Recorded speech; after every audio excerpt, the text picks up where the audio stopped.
Allah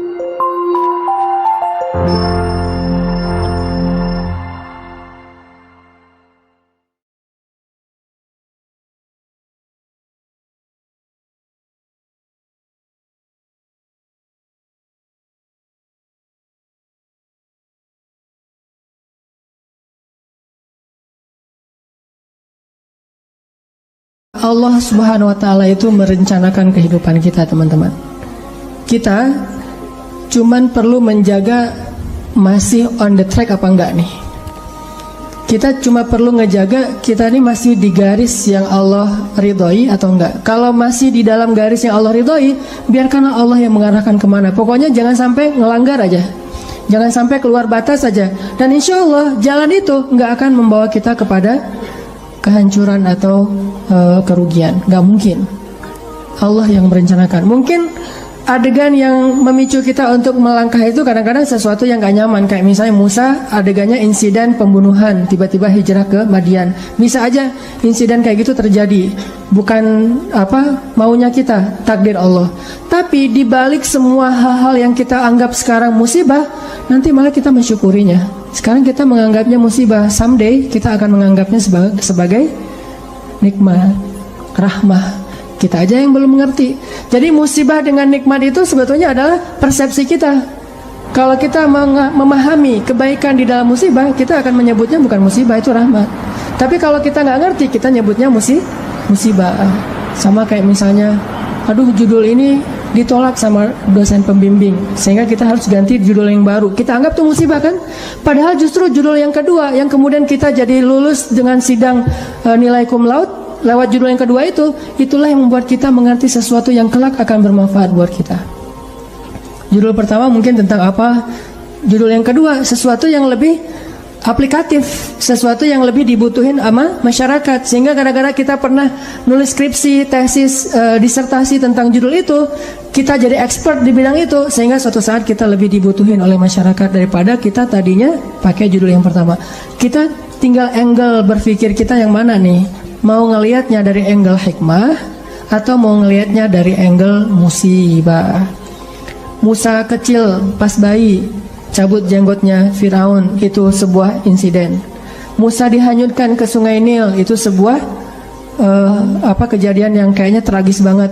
Terus Musa ngebunuh orang, terus Musa kehausan di tengah-tengah padang pasir, ketemu cewek terus ngasih minuman ternaknya tapi nggak dibayar. Semua ini rencana Allah yang kita nggak ngerti sekarang. Tapi someday ketika kita udah ngelihat hasilnya, kita akan mengatakan, Masya Allah, Allah Maha Besar yang mengatur hidup saya sampai menjadi seperti sekarang ini. Makanya saya pernah cerita, mungkin teman-teman ada yang nonton di YouTube. Dulu ketika di Mesir, pulang dari Mesir tuh, saya ikut istri ke Bandung. Istri saya ngajar di Bandung, akhirnya kita ke Bandung. Saya nggak senang waktu itu, belum dapat hidayah ya, nggak senang ngajar di kampus, nggak senang ngajar di pondok pesantren. Tapi karena terpaksa, nggak ada kerjaan, saya ngelamar-lamar gitu ke pondok-pondok pesantren. Semua nolak. Alasannya sama, lebih banyak guru daripada murid. Ya udah deh, gak apa-apa, karena nggak ada yang nerima. Saya pikir, kok saya pulang-pulang jauh-jauh dari Kairo tapi nggak punya kerjaan ya, kayak malas gitu. Malah ngelamar jadi kuli aja nggak diterima. Soalnya kuli itu yang dilihat keahlian dan otot kan. Saya punyanya ijazah LC, nggak nyambung dengan perkuliahan gitu. Akhirnya nggak punya kerjaan, saya nerjemahin buku. Udah capek-capek nerjemahin buku, pas dikasih ke penerbit katanya buku itu udah terbit, terjemahin sama orang lain.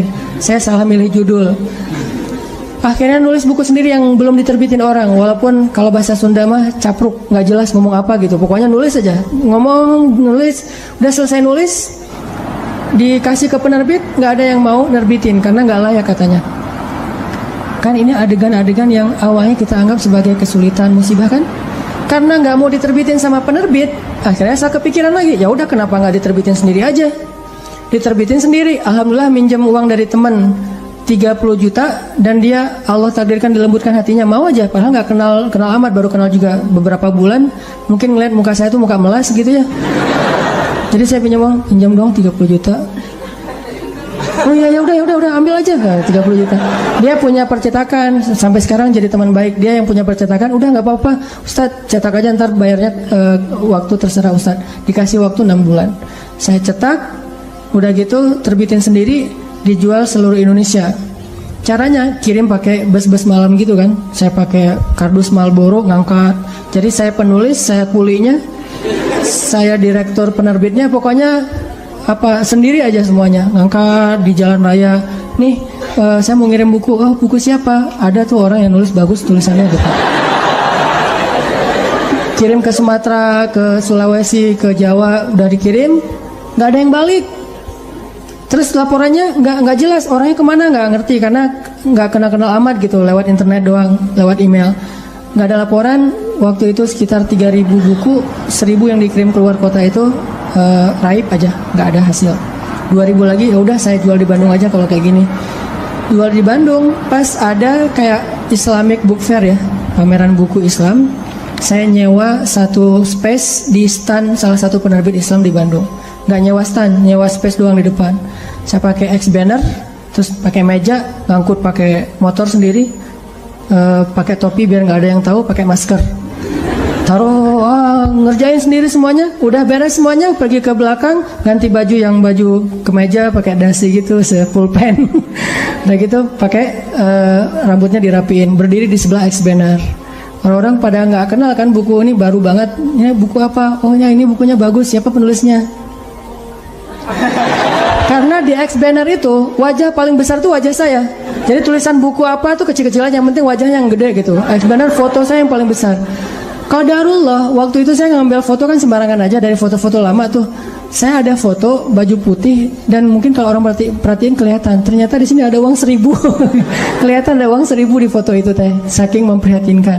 Mulai alhamdulillah 3 bulan bisa membayar hutang di percetakan. Mulai berkembang, bikin bisnis. Waktu itu belum ada pulsa di Alfamart, Indomaret, masih M-Kios gitu.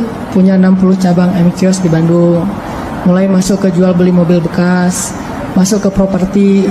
Terus ujung-ujungnya alhamdulillah balik lagi kepada habit, yaitu dunia dakwah.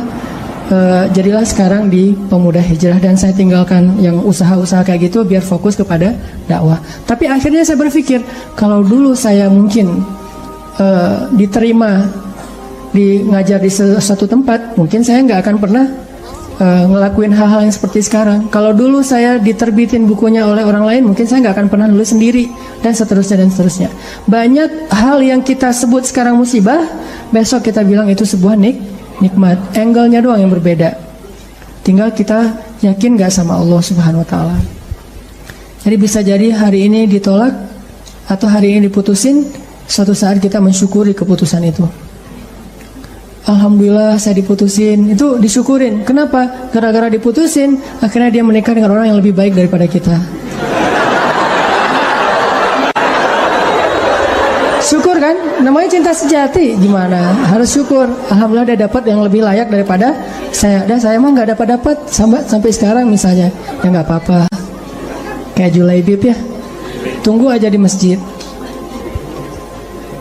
Kan gak enak banget awalnya tuh. Gimana kita menganggap diputusin itu nikmat, apalagi diputusin dengan bahasa kita adik kakak aja ya. Kan berat ya. Gak enak kalau kayak gitu teh. Cuman nanti suatu saat kita akan mensyukuri nikmat itu.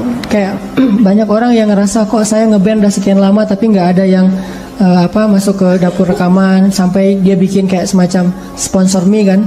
Dia ngeband terus bikin arrangement lagu, dia posting di YouTube, diupload di YouTube supaya ada yang sponsor. Ternyata nggak muncul. Anak skate, dia ngetrik tapi nggak ada yang jadiin dia brand ambassador brand tertentu. Akhirnya dia upload di YouTube ngetrik kickflip yang model baru apa gitu mungkin, atau no confly gitu, dia nggak ngetrik tapi bisa terbang-terbang. Berharap ada yang sponsor, ternyata belum. Apa yang hari ini kita anggap sesuatu yang kayak kekalahan,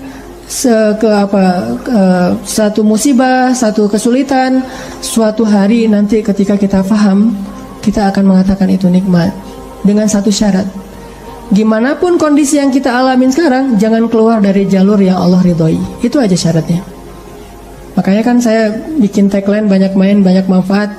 Saya nggak berani bilang nggak punya dosa, karena itu namanya tazkiyatun mentazkiyah diri sendiri. La tuzakku anfusakum, janganlah kalian menganggap diri kalian suci. Tapi maksudnya sedikit dosa ini tinggalkan dosa. Kenapa? Karena kalau kita udah ngelanggar, gimana pun kita sekarang lagi dapat nikmat banyak, terus kita melakukan dosa yang Allah nggak suka, nikmat itu bisa berubah musibah. Sebaliknya, ada musibah, kita masih on the track, musibah itu bisa berubah menjadi nikmat. Syarat yang Allah minta dari kita cuma satu itu, jangan melanggar, jangan bikin dosa, jangan ngecewain Allah Subhanahu wa Ta'ala. Itu doang. Udah gitu bertahan aja, Allah kasih kejutan-kejutan yang sangat banyak dalam hidup kita. Saya punya teman orang Padang, dia ikut tes akademi kepolisian. Dari sekian banyak yang ikut tes, 50 orang yang keterima, dia salah satunya. Terus karantina 50 orang ini. Tes ujian yang kedua, dari 50 orang ini cuman dia sendiri yang gagal. 49 orang tuh lulus tes kedua. Akhirnya dia pulang ke kampungnya dalam keadaan malu. Karena udah malu banget, dia hijrah ke Jakarta. Awalnya ke Bandung, terus ke Jakarta. Di Jakarta, alhamdulillah setelah sekitar 8 tahun, dia bisa survive, bahkan sukses. Sekarang dia punya beberapa outlet di Tanah Abang, punya pabrik di Bogor, dan punya omset sebulan itu nggak kurang dari 1M. Dengan keuntungan kurang lebih 40%, jadi 400 juta lah profit bersihnya sebulan. Kalau lagi Lebaran atau Ramadan, itu bisa 3 kali lipat. Nah, pas sudah sukses, dia haji. Ternyata di kampung itu, dialah orang pertama yang haji. Di kampung dia tuh. Dan di kampung itu dikenal dia sebagai anak yang paling nakal, yang kayaknya nggak ada harapan jadi orang baik. Ternyata yang pertama haji. Udah gitu dia pulang, sesekali dia pernah pulang, ketemu sama temennya yang 49 orang itu. Salah satunya udah jadi salah satu pejabat di kepolisian. Dia ngobrol-ngobrol, ditanya, mana yang 48 lagi? Dia bilang, kamu nggak tahu kabar mereka? Kabar apa? Tahun 2004 mereka ditugaskan di Brimob Aceh, di Banda Aceh. Asrama Brimob Banda Aceh itu dekat dengan laut.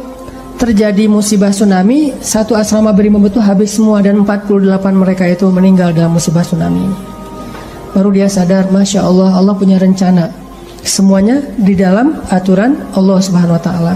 Sehingga dia akhirnya mensyukuri kegagalan dia dulu di tes kepolisian. Walaupun yang lulus juga baik, yang gagal juga baik. Jadi ini bukan soal buruknya, tapi soal antara satu kebaikan dengan kebaikan yang lain. Yang lulus baik, yang ternyata nggak lulus juga, Allah simpan kebaikan dengan cara yang lain. Bahkan mungkin bagi dia sekarang, kalau disuruh pilih, dia lebih milih nggak lulus. Kalau dia sekarang udah paham, dulu dia memilih lulus, dia stres, dia kayak putus asa gitu pas ketahuan cuma dia sendiri yang nggak lulus. Tapi setelah dia paham maksud Allah, pasti kalau sekarang disuruh pilih, mending dulu kamu lulus apa enggak deh, mending kayak gini aja, pasti kayak gitu. Jadi kita butuh waktu untuk mengerti teman-teman tentang maunya Allah itu apa. Sama kayak sekarang, kita butuh waktu untuk mengerti kenapa di usia segini masih sendiri. Butuh waktu untuk mengerti. Mungkin Allah emang lagi mempersiapkan calon imam kita yang ideal banget. Nah, untuk mendapatkan seseorang yang ideal itu kan butuh waktu. Kalau yang apa adanya kan, yang apa diobral gitu kan gampang. Tapi ini karena terlalu istimewa, kayak permata, mutiara, itu benar-benar dibentuk saking istimewanya, butuh waktu yang lama. Sama kayak kita beli kendaraan. Kalau yang warnanya pasaran kan langsung ready stock ya. Tapi kalau yang warnanya paling unik sendiri kan inden kan. Sampai mau beli satu kendaraan aja indennya bisa 2 bulan. Kenapa? Warna ini jarang Pak, istimewa, sehingga harus inden. Kalau yang ready stock banyak tuh warna standar aja. Begitu juga dengan jodoh. Ada jodoh ready stock, ada jodoh inden. Nah, yang inden ini biasanya istimewa. Itu salah satu hikmahnya. Siapa tahu emang dia inden karena lagi mengkhatamkan Al-Quran.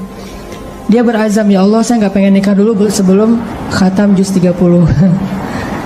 Nggak harus 30 juz kan? Sebelum khatam juz 30. Berapa lama? 15 tahun. Nah, mungkin dia pengen hafal juz 30 juz, mungkin dia pengen hafal 100 hadis, mungkin dia pengen mapan dulu supaya bisa benar-benar membahagiakan dan menafkahi keluarga besar, bukan cuma istrinya tapi juga mertua dan segala macam. Kita emang akan dikasih oleh Allah pasangan yang istimewa, makanya inden. sehingga kita bersabar. Mudah-mudahan ada kebaikan. La'allahu khair wa ma indallahi khair. Mudah-mudahan di sini ada kebaikan. Apa yang di sisi Allah lebih baik. Terus berhusnuzon. Ketemu, ternyata emang benar. Wajar kalau kita inden. Istimewa banget. Akhlaknya itu luar biasa. Itu yang dialami oleh Khadijah. Nikah, meninggal. Nikah lagi, meninggal lagi suaminya. Kenapa meninggal? Karena Allah lagi mempersiapkan seseorang yang mungkin pas suaminya meninggal, Nabi Muhammad masih kecil. Tapi Khadijah disuruh punya keluarga dulu biar ada yang ngedampingin dia, terjauh dari fitnah. Cuman gak boleh lama-lama, harus pergi karena mau digantiin oleh orang yang lebih istimewa, yaitu Muhammad SAW. Mungkin bagi Khadijah ketika suami pertamanya meninggal itu musibah. Nikah lagi, suami kedua meninggal, lebih musibah lagi.